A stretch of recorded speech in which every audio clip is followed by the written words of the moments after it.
Contoh ya,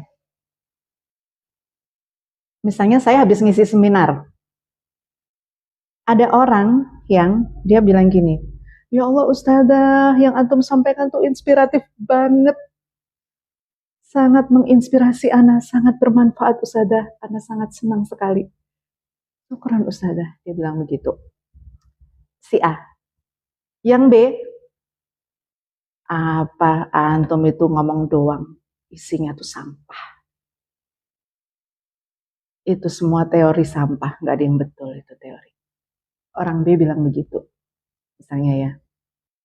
A memuji, yang B mencaci. A sama B itu menunjukkan nilai saya atau nilai mereka sendiri. Ya.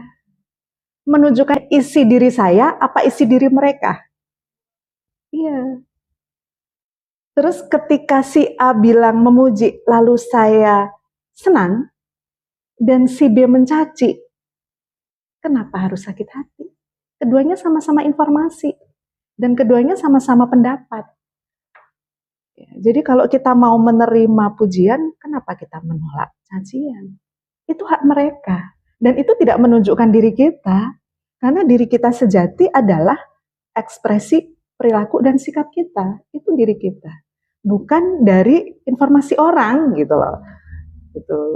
Jadi bisa dipahami di situ ya. Gitu. Nah, contoh lagi. Sering orang itu misalnya gini, Ustazah saya sakit hati. Kenapa? Saya dibilang mereka itu nggak kompeten misalnya. Saya dibilang, jangan pilih ini jadi ketua. Misalnya ini kalau kerja sukanya kerja sendirian. Oke, saya tanya, menurutmu itu cacian? Iya, saya menurut dia itu cacian gitu. Oke, kalau itu cacian ya, dia menyampaikannya sendiri atau ada orang? Banyak orang Ustazah yang bilang bukan hanya satu orang. Yang bilang beberapa orang. Intinya sama, bilang begitu ya. Sama saya dianggap tidak bisa bekerja sama. It's okay. Yang ngomong banyak orang. Banyak orang itu berapa? Bisa dihitung nggak? Bisa Ustazah, berapa? 5. Misalnya 5 orang. Mereka ngomong berapa kali? Ada yang 3 kali, ada yang sekali. Yang 3 kali berapa orang? 1 orang. Oke. Berarti yang 1 kali berapa? 4 orang. Yang 3 kali itu, ketiganya ngomong di depan orang lain atau ada yang ngomong berdua. Yang ngomong di depan orang lain hanya sekali. Yang lainnya ngomong berdua gitu kan. Oke. Ketika orang ngomong berdua, itu kira-kira karena sayang atau karena benci? Sayang. Kalau kita akal sehat akan bilang sayang. Tapi kalau udah baper akan bilang sama kayak tadi ketika orang memuji itu kan sebetulnya karena cocok sama dia. Orang mencaci karena nggak cocok kan. Nah cocok nggak cocok itu kan hak orang. Bukan menunjukkan diri kita yang menyampaikan informasi. Kembali ke itu tadi, cacian. Oke. Ketika orang mencaci yang menyinggung kita, dan kita ingat, saya tanya, kan tadi ada yang bilang 1 kali, yang bilang misalnya, dia itu egois, nggak bisa kerja sama gitu ya. Orang ngomong sekali, paling banyak 3 kali. Kita mengingatnya berapa kali? Banyak kali Ustazah. Kamu memutar lagi kata-kata itu, menghadirkan berapa kali? Banyak kali Ustazah. 5 kali ada? Ada. 10 kali ada? Ada. Berarti yang jahat itu orang lain apa pikiranmu sendiri? Yang menghadirkan kesedihan itu sebetulnya orang lain apa pikiranmu sendiri? Itu kan. Coba kalau itu nggak kamu putar. Kamu abaikan. Iya. Kira-kira kamu sakit hati nggak? Enggak. Nah, jadi yang nyakitin dirimu itu sebetulnya siapa? Apamu? Iya. Jadi kalau kita mau objektif ya kita mestinya happy aja sih. Terus ada lagi gini, Ustazah kenapa ya saya sering kesepian? Waktu kamu sendiri atau banyak orang? Kadang sendiri, kadang banyak orang. Pernah nggak kamu sendirian di kamar, kamu lagi happy, lagi seneng, lagi gembira, kamu di kamar sendiri, kamu kesepian nggak? Enggak. Maka sebetulnya kesepian itu karena kesendirian atau karena ada kesedihan? Oke, kesedihan itu yang menghadirkan siapa? Iya. Tapi kita seringnya nyalahkan orang lain. Ya, saya kan pernah bilang, orang lain itu nggak bisa sakitin diri kita kalau kita tidak izinkan. Saya dicaci-caci orang misalnya, tapi saya nganggapnya gini, alhamdulillah ya Allah, ada yang mencaci maki. Nggak apa-apa, sebetulnya kalau Allah buka aib saya, sebetulnya saya lebih buruk kok dari itu. Kalau saya bisa bilang begitu, kan saya nggak sakit hati. Tapi kalau saya gini, ya Allah jahat banget, orang itu ngomong kayak gitu, padahal saya baikin dia loh.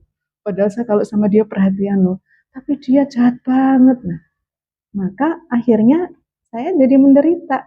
Padahal kasusnya sama.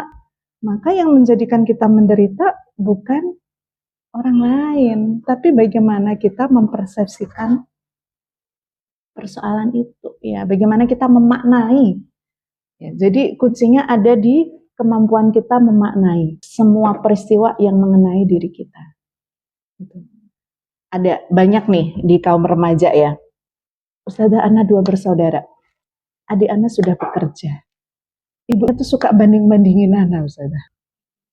Ibu Ana bilang gini, lihat nih adikmu jadi juara maraton. Kamu nggak juara apa-apa. Sakit hati kan? Nangis kan, sakit hati. Lalu saya tanya, ketika ibumu bilang adikmu juara, itu fakta apa hoax? Kalau fakta juara itu harusnya lihat fakta yang baik, kita sedih apa senang. Tuh. Kemudian kalau ibu kita bilang misalnya, lihat itu adikmu berprestasi, kira-kira niat ibumu itu ingin menyemangati kamu atau ingin menyakiti kamu? Iya, walaupun kita lagi baper, bisa jawab ingin menyemangati ya. Kira-kira ada nggak sih orang tua itu yang ingin menyakiti anaknya, ingin menjatuhkan anaknya, ingin melecehkan anaknya? Nggak ada.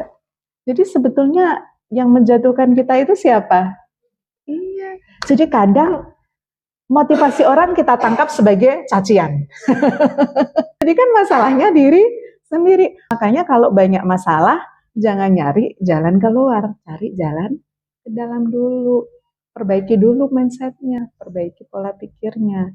Ya perlu latihan, kadang perlu ngobrol dulu sama orang.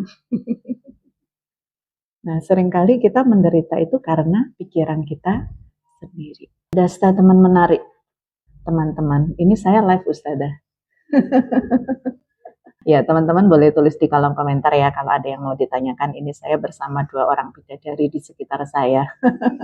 Lagi ngobrol. Harapan saya ada hikmahnya. Nanti insya Allah kita nggak berlama-lama ya. Nanti asyar kita selesai.